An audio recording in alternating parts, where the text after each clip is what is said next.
Today we're looking at ME1 silicone-based vertical seam repair.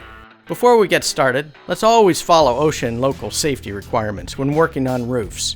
Always plan your work in advance. This includes products and tools needed to complete the project. Another consideration is weather. It can impact the installation and proper curing of APOC products. Additional information on weather requirements can be found at apoc.com.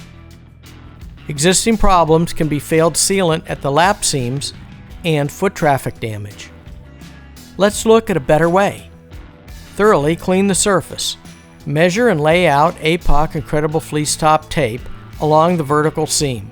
Remove the release liner and apply the Incredible tape over the seam, splitting it equally on both sides. Cut to final length and use a hand roller to ensure proper adhesion. Using a chip brush, apply APOC 581 Armor Flash patch and sealant over the Incredible tape.